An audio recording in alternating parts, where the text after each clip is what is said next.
To Telugu popular TV. Middle east యుద్ధ రంగంలో పరిస్థితులు గంట గంటకి చాలా వేగంగా మారిపోతున్న పరిస్థితి. అయితే ప్రమాదకర స్థితికి అక్కడ పరిస్థితులు చోటు చేసుకుంటున్నాయి.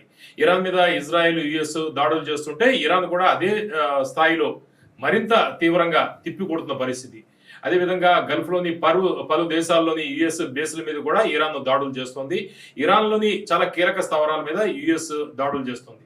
ఈ అంశాల గురించి అసలు యుద్ధం ఎంతకాలం ఉంటుంది, దీని ప్రభావం ఎన్ని రోజులు కొనసాగే అవకాశం కనిపిస్తోంది, ఈ అంశం గురించి మనతో మాట్లాడడానికి ఆంధ్ర మేధావుల సంఘం వ్యవస్థాపక అధ్యక్షులు చలసాని శ్రీనివాస్ గారు ఉన్నారు. నమస్కారం చలసాని గారు. ఏంటి పరిస్థితి ఇరాన్ లో? మీరు ఈ సంక్షోభం చూస్తున్నారు, మనం రెగ్యులర్ దీని గురించి మాట్లాడుతున్నాం. ఏంటి లేటెస్ట్ అప్డేట్ ఏంటి?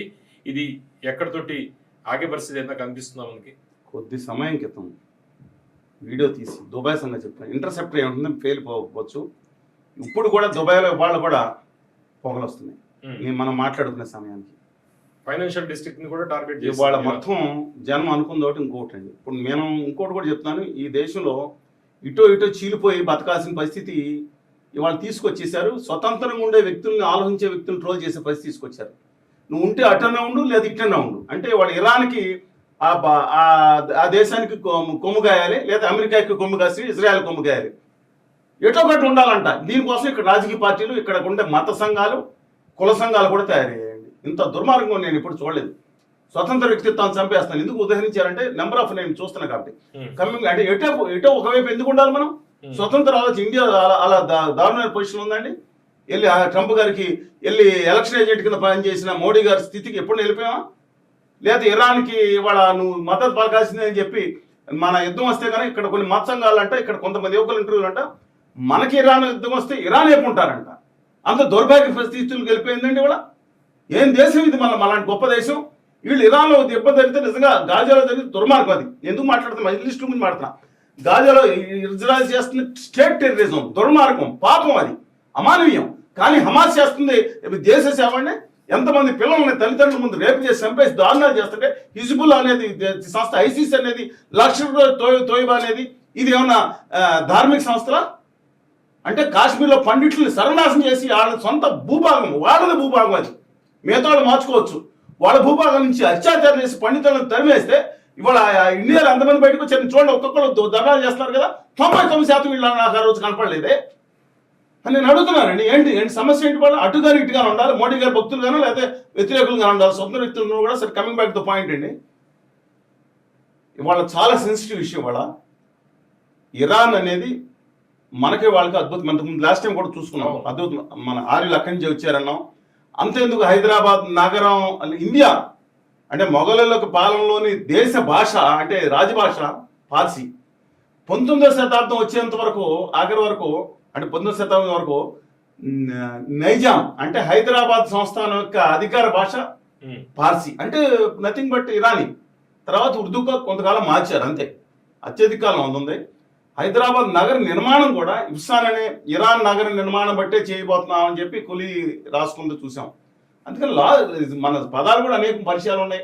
సరే, ఎంటైర్లీ డిఫరెంట్ అండి. కానీ ఇవాళ ఆ దేశం 1971, 65 యుద్ధాల్లో అవుట్ రైట్గా పాకిస్తాన్ సప్లై చేయడం కూడా మిషన్ కూడా సప్లై చేసింది. తర్వాత కొమెనీ వచ్చిన తర్వాత, ఐతలో కొమెనీ వచ్చిన తర్వాత తగ్గిన మాట వాస్తవం. కేటగిరీలకు ఉన్న మనం 370 తీసేస్తే దాన్ని కాశ్మీర్ మీద మాట్లాడారు. అంతకుమించి గట్టిగా చేయలేదు. పాకిస్తాన్ అవుటర్ సైడ్ చేయకపోవచ్చు. కానీ వాళ్ళ నవీన కాలంలో అండి అణు యుద్ధం అని వస్తే చాలా ప్రమాదకరం. పిచ్చోడి చేతిలో రాయి కాదు, రాయి అణుబాంబు ఉంటుంది. వాళ్ళ పాకిస్తాన్ పిచ్చోడి స్టేట్ అది.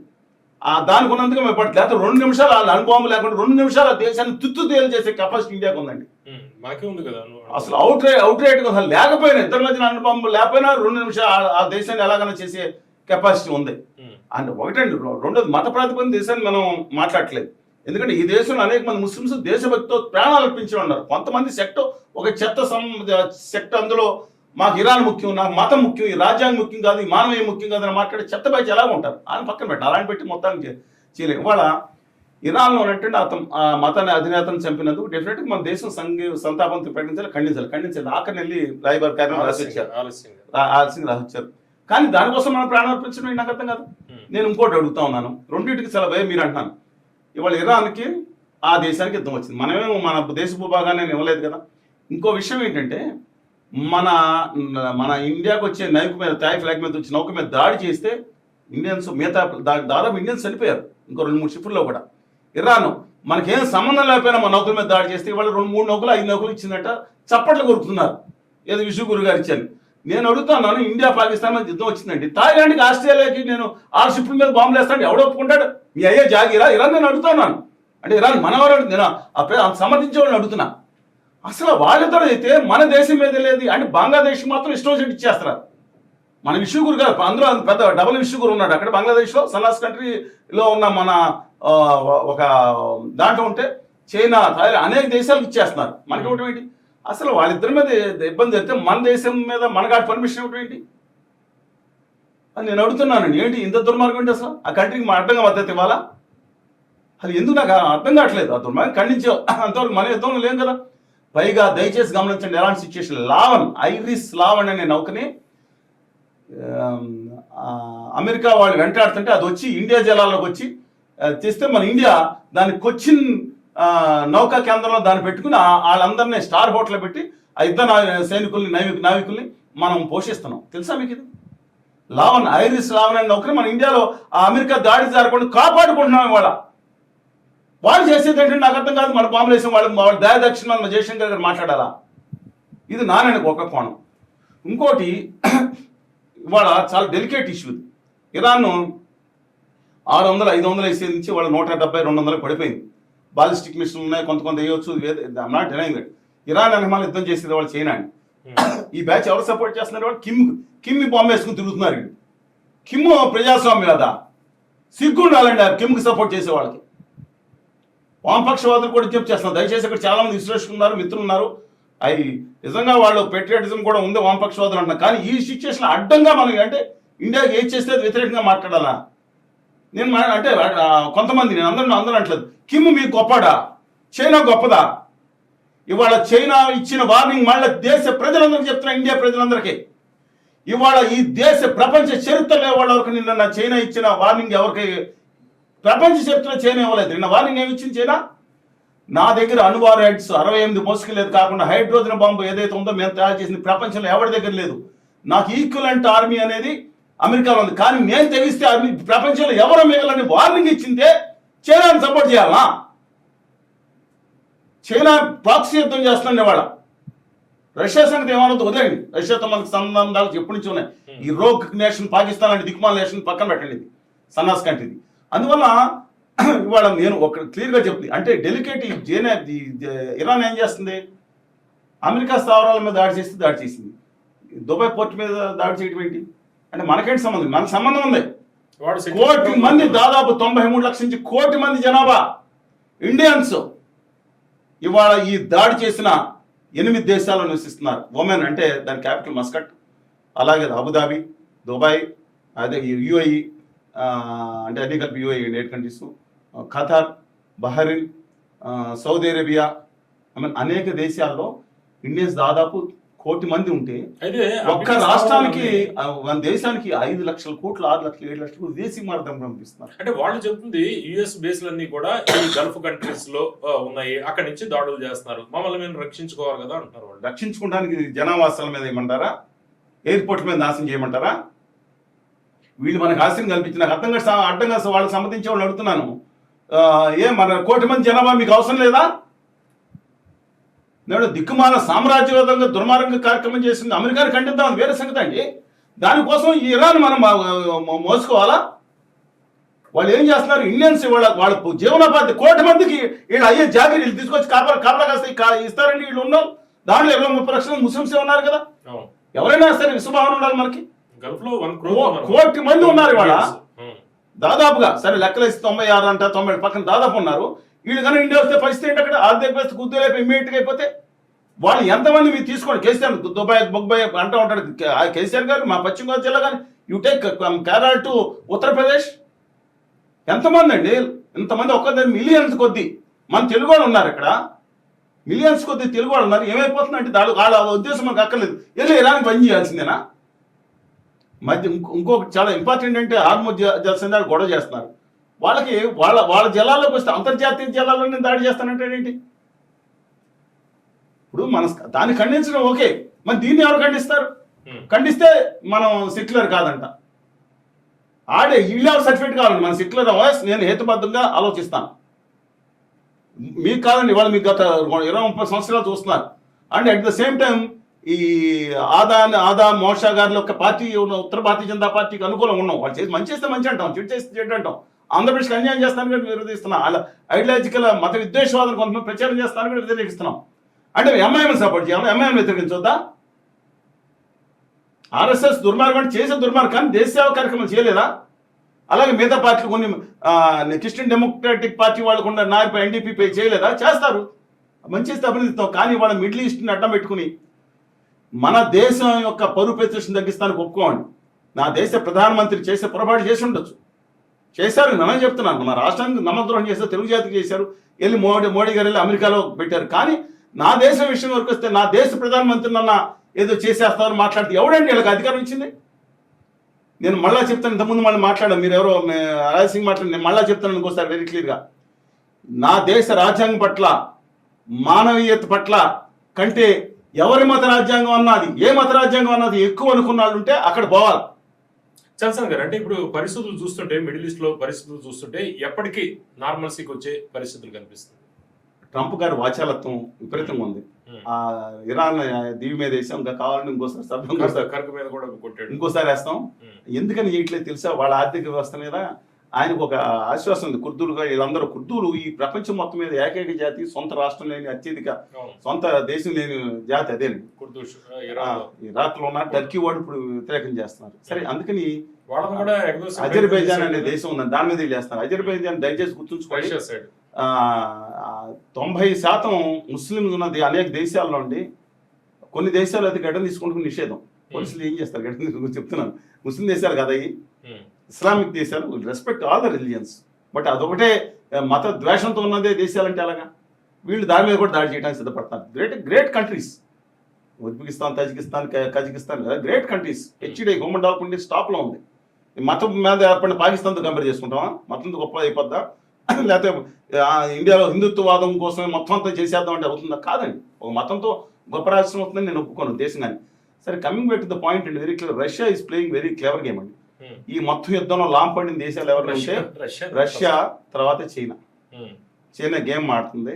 మన ప్రథమ శత్రువులు ఎవరు మనం ఆలోచించుకోవాలి. మన ప్రథమ శత్రువులు వాళ్ళ రోగ్ నేషన్ పాకిస్తాన్, రెండో శత్రువు దేశపరంగా చైనా. కానీ వాళ్ళ దగ్గర 10 లక్షల కోట్ల ఆత్మ నిర్భర భారత్ అని పెద్ద మనిషి తీసుకొచ్చిన తర్వాత 2 లక్షల కోట్లు అయినప్పుడు నికరంగా విదేశీ మారక 2013 నాటికి, ఇవాళ 2025-26 నాటికి 10 లక్షల మన ఎగుమతులు పోను 10 లక్షల కోట్లు సంవత్సరాన్న సాలిన మన విదేశీ మార్గ ద్రవ్యాన్ని ఆ చైనాకి అప్పచెప్తున్నాం. చైనా వేసేయటం అంటే ఇది కాదు, కెపాసిటీ అది కాదండి. ఇవాళ కొత్తగా మిసైల్ని మోహరించారు. ఈ మార్చి 1వ తారీఖు నుంచి మోహరిస్తున్నారు. మన దేశం మీద వేయడానికి వీలుగా చైనా బార్డర్లో మన దగ్గర నుంచి ఆక్యుపై చేసింది దిక్కుమని ఈ మధ్యన ఆక్యుపై చేసింది అని చెప్పుకుంటాం ల్యాండ్ నుంచి.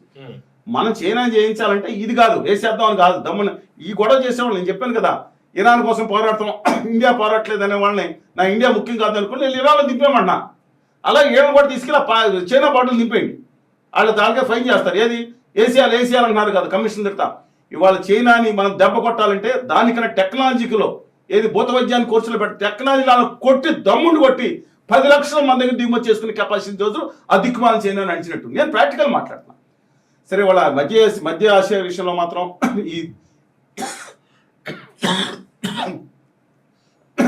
ఎక్స్క్యూజ్ ఇంకొక 4 వారాల పాటు కనుక యుద్ధం కొనసాగితే మనకు వచ్చే సీజన్కి రైతులు నాకు ముఖ్యమైన జై జవాన్ జై కిసాన్. ఆ రైతులు ముఖ్యంగా వాడే యూరియా, డిఏపి, అనేక దాంట్లో ఫాస్ఫేట్లో వచ్చే అనేకం కూడా మనకి ఈ హార్ముజ్ జలసంధి ధర కొన్ని ఇరాక్ కానీ కొన్ని మిగతా దేశాల నుంచి వస్తూ ఉంటుంది.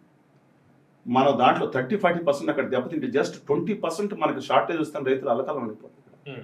ఇప్పుడు బాగానే ఉంటుంది. అందుకని వచ్చే నెల రోజుల పాటు, నెల 15 రోజుల పాటు కనుక యుద్ధం కనుక కొనసాగితే ముందు చెప్తున్నాను, వచ్చే సీజన్కి, మన సీజన్ అంటే మన దేశవ్యాప్తంగా జూన్కి సీజన్ అండి, వ్యవసాయ సీజన్ స్టార్ట్ అవుతుంది. కొంచెం అటు ఇటు మనం ఏప్రిల్ మే కల్లా ఈ స్టాక్ పైలింగ్ పెట్టుకోకపోతే స్టాక్స్ మనకు ఉన్నాయి సరిపోతుంది, 30-40% షార్టేజ్ కనపడుతుంది.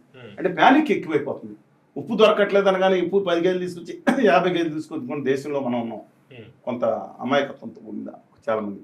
అందువలన దాంతోపాటు మన దేశ అవసరాలు 80% దిగుమతి చేసుకుంటున్నాం. ఏది క్రూడ్ ఆయిల్ కానీ మిగతా కానీ. ఈ హయ్యెస్ట్ రిఫైనరీస్ కెపాసిటీస్ ఇండియాలో కూడా ఉన్నాయి.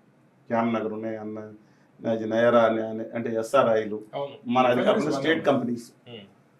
అందువలన మనం చాలా కేర్ఫుల్గా తీసుకుని ఇవాళ వెనిజులా నుంచి అమెరికా ఇప్పిస్తుంది. అమెరికా కూడా ప్రొడక్షన్ పెంచింది. అమెరికా కూడా వన్ ఆఫ్ ద లార్జెస్ట్ ఏది క్రూడ్ ప్రొడక్షన్ చేసే దేశం. జనాన్ని చాలా మంది తెలియదు, సౌదీ అరేబియా అనుకుంటాం. ప్రపంచం అత్యధిక crude oil, though it's not sweet oil.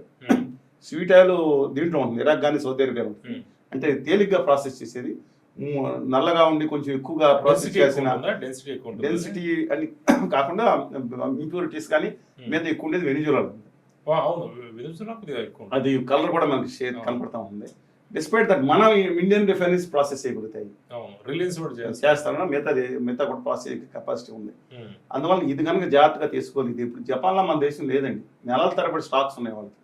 చైనాకి నెలల పడి స్టాక్స్ ఉన్నాయి క్రూడ్ ఆయిల్. ఏం లేదు, 6 నెలల తర్వాత ఇంకొక తెచ్చుకుని పిలప్ చేసుకుని 1 year వరకు పెట్టుకుంటారు. మన దేశం ఇబ్బంది పడుతుంది. అందుకని మనం ప్రత్యామ్నాయ ఇంధన వనరుల మీద దృష్టి పెట్టాలి.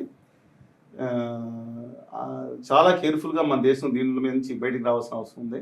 అంటే చూస్తుంటే ఏమనిపిస్తుంది మీకు, ఇది ఎంతకాలం పట్టేటట్టు కనిపిస్తుంది? అంటే పెద్ద మనిషి తరహా ఎవరు ఇండియా మొన్నటిదాకా ఎగ్జిట్ ప్లాన్ అనుకున్నారు. ఇంకా సలహాదారులు అందరూ కూడా ట్రంప్ సలహాదారులు exit plan mosaic system Iran లో నడుస్తుంది. మొజాయిక్ సిస్టమ్ అంటే ఇరాన్ లో యూనిటరీ సిస్టమ్ ఉంది. యూనిటరీ సిస్టమ్ అంటే ఆర్మీలో మీకు తెలుసు, దేశాధ్యక్షుడు తర్వాత మిగతా వీళ్ళందరూ ఉంటారు కదండి, పిరమిడ్ లాగా వస్తుంది. దీంట్లో పైన పోగానే ఆది సరిపోతాయి, రెండో వాళ్ళు కూడా కొట్టేస్తారు, ఆది సరిపోతాయి, కకాయ కేకలే లొంగిపోతారు. దీనికి పెద్ద ఉదాహరణ విజయనగర సామ్రాజ్యం యొక్క రాజు, the greatest empire Tirumala Srikrishnadevarayalu అల్లుడు. ఆయన వెళ్ళకూడదండి, 80 సంవత్సరాల వయసులో ఆయన ఏను మీద వెళ్ళటం, యుద్ధంలో ఉండటం జరిగింది. ఆయన పడిపోయిన తర్వాత కకాకికలు అయిపోయి దేశ చరిత్రలో తల్లికోట రక్కస్తంగా భవిస్తుంది. దేశ చరిత్రలో మోస్ట్ ఇంపార్టెంట్ యుద్ధం అది. దాంతో డిమాలిష్ అయిపోయింది. రాజు చాలా ఇంపార్టెంట్ యూనిట్ వ్యవస్థ. కానీ ఇరాన్ యుద్ధంలో ఉన్న లోపాలను సరిచేసుకుని రెండో ఆయన ఎవరైతే ఉన్నాడో ఆయన మొజాయిక్ సిస్టమ్ పెట్టడం వల్ల, అంటే వాళ్ళ ఇరాన్ అధ్యక్షుడు లేడు, సైన్యాధ్యక్షుడు లేడు, సైనిక మంత్రి లేడు, ఇన్వెంట్ గా 10 స్వతంత్ర విభాగాలు తయారు చేసి వాళ్ళందరికీ కూడా అని కేటాయించి మీరు సొంతంగా నిర్ణయం తీసుకుంటే మేము లేకపోతే ఎవరికైనా వేసేస్తున్నాడు. పొరపాట్లు జరుగుతున్నాయి, పొరపాట్లు జరుగుతున్నాయి, కొన్ని జనావసరం మీద అది చేస్తా ఉన్నారు. కానీ ఏంటంటే ఈ లేకపోతే క్రంబుల్ అయిపోయింది. వి షుడ్ అప్రిషియేట్ అది. ఇంకోటి కూడా అండి, ఈ అమెరికా అనుకుంటుంది అదేమన్నా ఇదా ఏది క్యూబన్ సోల్జర్స్ వాళ్ళు లాస్ట్ వరకు ప్రాణం అర్పించారండి. మధురాన్ని తీసుకెళ్తున్న వెనిజులాలో వాళ్ళే లాస్ట్ వరకు కాపాడారు ఆయన. సరే ఏమైనా లేజర్ తో వాళ్ళని వేసేసారు. ఇన్ఫర్మేషన్ మొత్తం ఇచ్చింది కూడా వాళ్ళే. Cubans never will do that. వెనిజులాలో లోకల్ వాళ్ళు చేస్తుంటారు. Cubans they sacrifice their life for anything. One of the greatest country, though it like or dislike, that's a different issue. 100 సార్లు ఫెడరల్ కాస్టల్ చంపడానికి చూసింది అమెరికా. సర్వం ఉన్నామన్న నిలబడిన ప్రాణాలు అల్పించిన గొప్ప ఈ ప్రపంచం అత్యుత్తమ మెడికల్ వ్యవస్థ కూడా అక్కడ ఉంది ప్రజలకు. సరే, కమింగ్ బ్యాక్ ద పాయింట్, దాంట్లో మైనస్ పాయింట్స్ దాంట్లో ఉన్నాయి. కానీ అదేదో వెనిజులా కాదు, ఇరాన్ని చాలా తేలికేసేద్దాం అనుకున్నాడు సద్దాం హుస్సేన్. ఎందుకంటే సున్నీలు ఉన్నారు ఇరాన్లో, వివిధ తెగలు ఉన్నాయి. వెళ్ళిపోయి ఆఖరికి రఫేల్ ఆయిల్ ఫీల్డ్ అంటే ఆయిల్ ఫీల్డ్ని స్వాధీనం చేసుకునే ఉద్దేశంతో వెళ్ళటం ఇనీషియల్గా ఇరాక్ కొట్టేసింది. Iran able to sustain very అంటే చాలా డిఫరెంట్ అండి. టెర్రైన్ కూడా డిఫరెంట్. 3 వైపులా కూడా కొండలు ఉండే పరిస్థితి, వాటి మధ్యలో వ్యాలీస్ ఉండే పరిస్థితి ఇవన్నీ ఉన్నాయి. వాళ్ళు ఓల్డెస్ట్, ఇప్పుడు ఇరాక్ అనేది ప్రపంచంలో ఓల్డెస్ట్ సివిలైజేషన్ తెలుసు కదండి మనకి. మెసొపొటేమియన్ నాగరికత అంటాం, టైగ్రిస్ అండ్ యూఫ్రటీస్ నదులు. రెండోది మన సింధు నాగరికత, మన ద్రవిడ పురాతన నాగరికత. కానీ Iran is able to sustain that onslaught ని. చెంగిస్ ఖాన్ గారు కొంతకాలం లొంగిన తర్వాత ఏబుల్ టు సస్టైన్ దిస్. చూస్తుంటే 600 సంవత్సరాల్లో ఇరాన్ భూభాగాన్ని ఎప్పుడు ఇరాన్ వాళ్ళు మన పరిపాలించారు, వాళ్ళు పరిపాలించారు మిగతా వాళ్ళు. చెంగిస్ ఖాన్ అప్పుడు కొంతకాలం చేసిన సరే, అంత ముందు 2వ శతాబ్దం జరిగిన ఈ 5-6 సంవత్సరానికి మిగతా వాళ్ళు చేయడానికి కుదరలేదు. బట్ ఇవాళ కానీ ఏ మతం చేతిలో ఉన్నా, ఏ మతం హిందూ, క్రిస్టియన్, ముస్లిం, జూడిష్ ఒక పిచ్చాళ్ళ చేతిలో అనుభవం ఉండటం ప్రమాదకరం. ఆ విషయం నేను చెప్తాను. ఆస్ట్రేలియా ప్రధానమంత్రి ఎంత తప్పు దుర్మార్గం అతను చంపేయకూడదన్న వ్యక్తి అణు విషయంలో చాలా కేర్ఫుల్గా ఉండాలి. అవును, న్యూక్లియర్ ప్రోగ్రామ్ మీదే కదా మెయిన్. అది దొరకలేదని కాదు, వాళ్ళ దగ్గర ఉన్నాయి, ఎన్నాళ్ళు దొరుకుతుంది. కిమ్ కిమ్ కిమ్ కిమ్ బామర్దులు చెప్తున్నారు కదా, చాలా మంది బామర్దులు కిమ్కి చాలా మంది ఉన్నారు ఇక్కడ. వాళ్ళందరూ కూడా మావాడు తయారైపోయాడు అది ఇదని చెప్తున్నారు కదా, 15 రోజులు చేసేస్తాడు ఏమైనా చేసుకోవచ్చు. అందుకనే జనం చెప్పేది. ఇప్పుడు ఇవాళ కొమ్మిని అని ఆయన కొమ్మిని కంటే కొమ్మిని కొంచెం అభ్యుదయవాద అన్నారు, ఊమేరట్ మేబీ. కానీ దుర్మార్గం లేండి, ఒక దేశ అధ్యక్షుని చంపేయటం ఎంత అంటే కారణాలు లేకుండా చేయటం సరే, దట్ డిఫరెంట్ ఇష్యూ. కానీ ఇవాళ మళ్ళీ చెప్తున్నాను, అది కనుక ఇవాళ ప్రపంచ శాంతి నెలకొనకపోతే ఇవాళ ప్రపంచం అంతమైపోయే పరిస్థితి. ప్రీమెచ్యూర్ టు సే, ఏ చైనా పొరపాటుని చైనా మీద కూడా చూస్తే మాత్రం చాలా ప్రమాదకరం. అంటే మీరు చెప్పేది అంటే ఈ రీజనల్ కాన్ఫ్లిక్ట్, రీజనల్ వార్ ఏదైతే గ్లోబల్ వార్ అంటే అంత రిస్ట్రిక్షన్ పాటిస్తారండి. ఎందుకంటే వాళ్ళ అమెరికా అంత కెపాసిటీ లేదు. వాళ్ళ 13 రోజులు లెక్కేసుకుంటున్నారు, 12 మంది 13 మంది సైనికులు చనిపోయారు. ఇవాళ గల్వాన్ లోయలో నీచ నికృష్ట చైనా ప్రభుత్వం మన వాళ్ళని 20 మందిని చంపేసి మన భూభాగా నాకు ఈ మధ్య కాలంలో 10 సంవత్సరాల్లో మనం ఏది మ్యాపులు, వరల్డ్ మ్యాపులు చూపిస్తుంటే పార్లమెంట్ లో అడుగుతుంటే ఇండియా ప్రభుత్వం, మన ప్రభుత్వం సమాధానం చెప్పాలి కదా, మనకైతే చెప్పాలి కదా. ఆ రోగ్ నేషనల్స్ పక్కన పెట్టినా సరే వాళ్ళు మన భూభాగంలో నిర్మించేస్తున్నారు వస్తుంటే. అందువల్ల మన దేశం ఏంటంటే పఠాన్కోట్లో ఆ నీచ నికృష్టమైన మత ప్రేరేపిత పాకిస్తాన్ ప్రేరిత తీవ్రవాదులు అంత దారుణంగా మన వాళ్ళు మన జవాన్ని దమ్ముంటే ముందుకు వచ్చి కొట్టుకోవాలి. కానీ దొంగదారిని చేసిన నీచ నికృష్టులకి మనం ఏమని చెప్తాడు, మనం తీసుకెళ్ళి వాళ్ళకి గుడ్డు కొనపాఠం చెప్పాలి సార్. ఇప్పుడు రష్యా ఉక్రెయిన్ వార్ లాగా ఇది 3-4 ఏళ్లు కొనసాగే అవకాశం ఉందా, లేకపోతే ఉభయతారకంగా ఒక ఎగ్జిట్ స్ట్రాటజీ ఏదైనా వచ్చే అవకాశం ఉందా? ఇరాన్ ఆ లాస్ట్ బాలిస్టిక్ దీపం అంటే నేను ఇరాన్ ఓడిపోవాలని కోరుకుంటలేదు, కానీ ఆ ballistic super sonic missiles, super sonic intercepts, drones, iron డోమ్లు సరే పనిచేయవండి, వెరీ డిఫికల్ట్. రెండోది నెంబర్ ఆఫ్ బాంబ్స్, ఈ చిన్న 15 లక్షల దాంతో వాళ్ళకేమో 5 కోట్లు 10 కోట్లు, ఒకసారి పెట్టేట 100 కోట్ల మిసైల్స్ కూడా వేయాల్సి వస్తుంది. అందుకని చాలా ఇది తెలివి ఉంది. ఇప్పుడు యుక్రెయిన్ దేశం ఈ డ్రోన్లు ఫేస్ చేయడానికి వాళ్ళు బుల్లెట్ ఆయుధాలని ఇస్తున్నాం వాళ్ళ దగ్గర లేదండి మ్యానుఫాక్చరింగ్ కదా. కానీ ఇరాన్ వార్నింగ్ ఇచ్చింది ఉక్రెయిన్ మీద. ఏం వేస్తారు ఇరాన్ వాళ్ళు వెళ్ళి ఉక్రెయిన్ మీద ఏం వేస్తారు, ఎంతమంది బెదిరిస్తారు వీళ్ళు అంటే పాపం అల్లలాడిపోతున్న మాట వాస్తవమే. కానీ వాళ్ళు హంబుల్గా మన దేశాన్ని మోడీ గారు అనేది దిమ్మెట్టింది, రమ్మనండి. మోడీ గారు యొక్క విధానాలు వ్యతిరేకించడం వేరును, ఇరాన్ వచ్చి ఇండియా వచ్చి మీరు మధ్యవర్తి ఊహించమనండి. జయశంకర్ మోడీ గారిని పక్కన పెట్టండి, నేను చదువు ఎక్కువ రాదు, కానీ మన జయశంకర్ గారు చాలా మంది ఉన్నారు కదా. నేను ఇండియా కంట్రీ గురించి మాట్లాడుతున్నా. India can mediate, why not? Modi గారిని పక్కన పెట్టాలి. ట్రంప్ గారు ఎలక్షన్ ఏజెంట్ పనిచేసినాడు, ఆదాని గారిని పక్కన పెట్టాలి. ఆదాని గారు కేసు ఉండగా వీళ్ళు ఎందుకంటే ఇండియా హక్కులు తాకట్టు పెట్టినట్టు ఎందుకంటే బంగ్లాదేశ్కి ఇండియా భూభాగాన్ని ఆధారంగా ఇచ్చేసిన పాలకులు మన దేశ చరిత్రలో. ఇందిరాగాంధీ యుద్ధంలో అప్పుడు 800 చదరపు కిలోమీటర్లో కర్గిల్లో భూమిని మనం అఫీషియల్గా టేక్ ఓవర్ చేస్తే అప్పుడు యుద్ధంలో 1971లో బంగ్లాదేశ్కి ఎక్కువ భూభాగాన్ని ఇచ్చేసింది మోడీ గారు. ఎందుకంటే ఆదానితో ఒప్పందానికని ఆరోపిస్తున్నారు. Coming back to the point, India గొప్పది, పాలకులు ఉంటారు పోతారు, ప్రపంచంలో ఇండియా వెలుగొందారు. ఇవాళ ఇండియా మధ్యవర్తిత్వం వహిస్తే ఆ ట్రంప్ గారు కూడా నేను చెప్తున్నాను, వాచాలత్వం పక్కన పెట్టి ఎస్ అని చెప్పి రైట్ సైన్ తీసుకుని ఇవాళ కనుక చేయగలిగి గౌరవప్రదమైన ఎగ్జిట్ ఇవ్వాలి 2 దేశాలకి. ఇంకోటి కూడా చెప్తాను, మధ్య ఏషియాలో అది మొత్తం ఆగిపోవాలంటే నన్ను ఇప్పుడు మొత్తం ఎవరో గట్టిగా వచ్చినాయి మాట చెప్పిందని, ఇజ్రాయెల్ అనే దేశ ఎగ్జిస్టెన్స్ని ఇవాళ అత్యధిక ఇస్లాం దేశాలు ఒప్పుకోవట్లేదు. ఎందుకు ఒప్పుకోవట్లో తెలియదు. అది ఒకప్పుడు ఇజ్రాయెల్ 2 సంవత్సరాలు అంటే టైం గ్యాప్ పెట్టుకున్న తర్వాత పాలస్తీనానికి కూడా అన్యాయం జరుగుతుంది.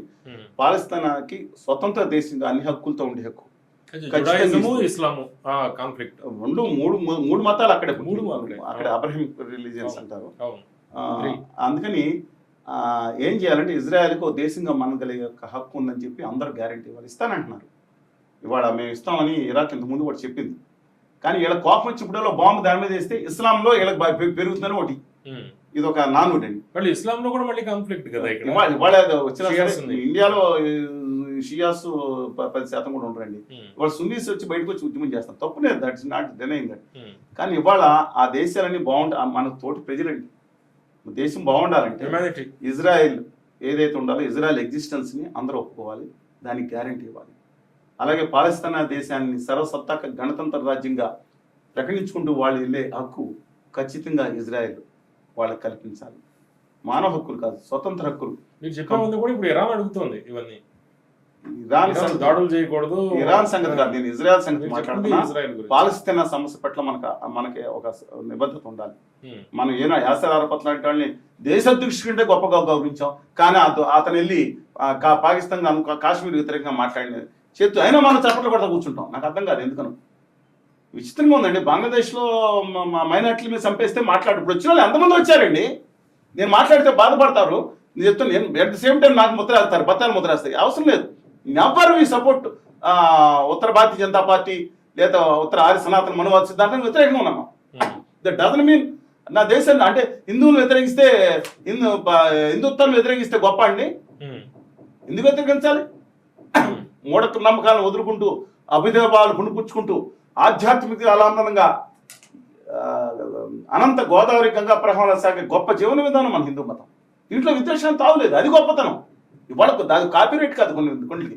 అలాగే ఇస్లాం అనేది ఏ దేశం ఉంటే ఆ దేశం పట్ల విధేయతగా ఉండమన్నారు. ఎస్, ఖురాన్లో అదే ఉందండి. దాన్ని అర్థం చేసుకున్నాడు పనికి వాళ్ళని బ్యాచ్ కొంతమంది నా దేశం ఉంది, నా దేశం. ఎస్, మనం ఖచ్చితంగా ఉండాలి. ఓకే, ఇది చలసాని శ్రీనివాస్ గారు చెప్తుంది. అయితే మిడిల్ ఈస్ట్ లో సంక్షోభం నేపథ్యంలో అంటే ఇరాన్, ఇజ్రాయిల్, యుఎస్ వార్ విషయంలో ఇది ఎంతకాలం కొనసాగే అవకాశం ఉంది అనేది ప్రస్తుతం చెప్పే పరిస్థితి కనిపించట్లేదని అంటున్నారు. అదేవిధంగా నరేంద్ర మోడీ గారు భారత ప్రధాని కొంత చొరవ కూడా తీసుకోవాల్సిన అవసరం ఉంది అనేది ఆయన అభిప్రాయం. చూస్తూ ఉండండి తెలుగు పాపులర్ టీవీ. నమస్కారం.